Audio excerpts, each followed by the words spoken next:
دكتور، صراحة أنا من الأشخاص جدا صراحة استفدت من تجربتك.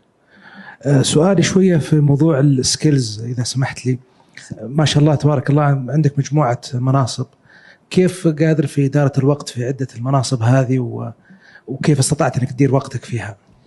أول شيء، أول حاجة مرة أخرى لازم نقول التوفيق بيد الله سبحانه وتعالى.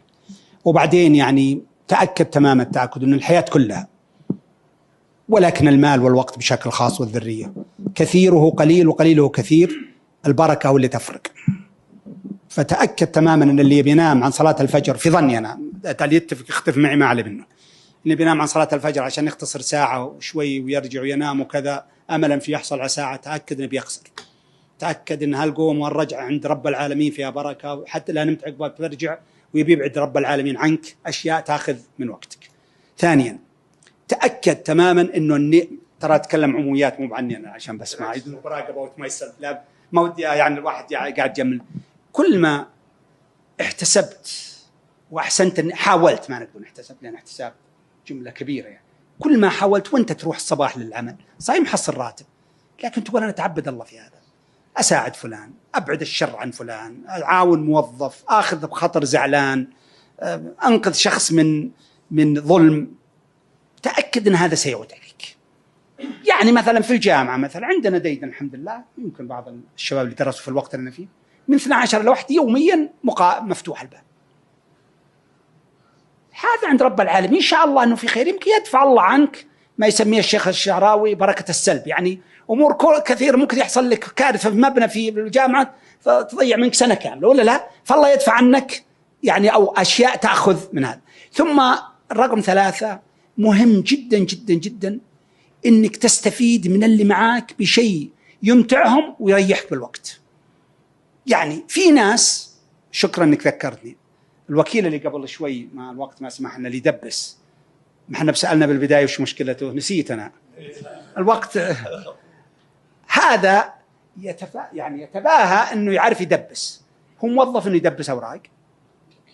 طيب الموظف اللي عنده ما يعرف يدبس هو حالتين، يا أنه ما يعرف، يا أنه مهم مهتم، يا أنه بوث، يا أنه علم ولا تعلم. إذا علم ولا تعلم ابعده، إذا ما يعرف درسه، إذا ما هو مهتم ودوا المكان آخر ما في تدبيس. بس بالنهاية مضبوط، بالنهاية يحتاج إلى واحد يعرف يدبس الأوراق، وتعليمها يأخذ سم. لا تدبس، تراها تأخذ ربع دقيقة للتعليم وتبي ترتاح ال10 سنوات القادمة ولا لا؟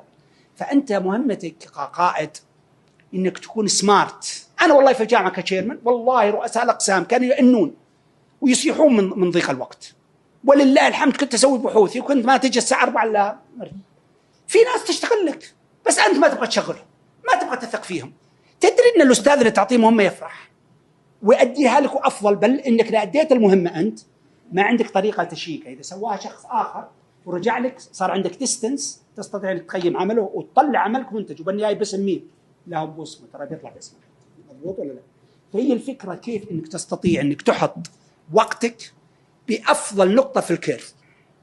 مو الكيرف يعني حق المهام، إذا كان هذا الكيرف لا تضع جزء من وقتك ولا بسيط جدا إلا في الأفضل. وإذا كان عندك مهام في البيت طبعا غير المهام اللي ما يقوم بغيرك كأب ولا كزوج، ولا لا تضيع وقتك تروح كل مشاغل البيت وهي راتب 2000 ريال بسواق وانت عندك 30,000 راتب و40,000 و50 أو 100,000 الآن.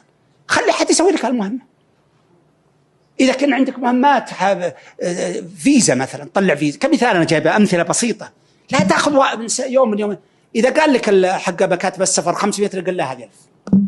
أنا مو بترى يعني جد الفلوس، بس هال1000 ذا إذا كنت عضو مجلس إدارة ترى بس ساعة تطلع 15,000 بالاجتماع معي ولا متبعي. ويمكن تحضر لك محاضرة تغير حياتك يصير راتبك 100,000 بدل 50,000. أنا بعطي بس مثال بسيط وسعادي ناظرا يقول خلصنا. شوف كم من الناس اللي بنوا بيوتهم بأنفسهم وعملوا كل أخطاء الدنيا في بيته. اسمح لي أبو سعد أكون أنا بس دخلت فيها ما في سعد. في ناس حياتهم كلها في هالموضوع، تعطي له 100,000 تعطي له 200,000 طلع، إذا تثق فيه تطلع لك أفضل بيت وأنت في محله، وهال200,000 استغلها في عملك طلع بدالها 1,000,000 أو 800,000 و500,000 واحصل على بيت أفضل بيت. سم وتسلم السكر. مو بس كذا، هو يعرف المحلات الصح وانت لا، يعرف المقاولة الصح وانت لا. انت اصلا مش عرفك تشرف على البيت. انا تسالني ما اعرف، الحين نبني بيت والله ما اعرف شيء، واحيانا يشاورون قلت ممتاز وانا واثق باللي يشرف، ما اعرف والله ما افقه شيء فيه. فالسؤال الان كل مهمه يستطيع شخص موظف عندك او غير موظف وتوظفه ان يقوم بهذه المهمه بفلوس اقل او بوظيفه اقل، go ahead and do it. واجمعها مع البركه اللي قلنا قبل شوي، الله سبحانه وتعالى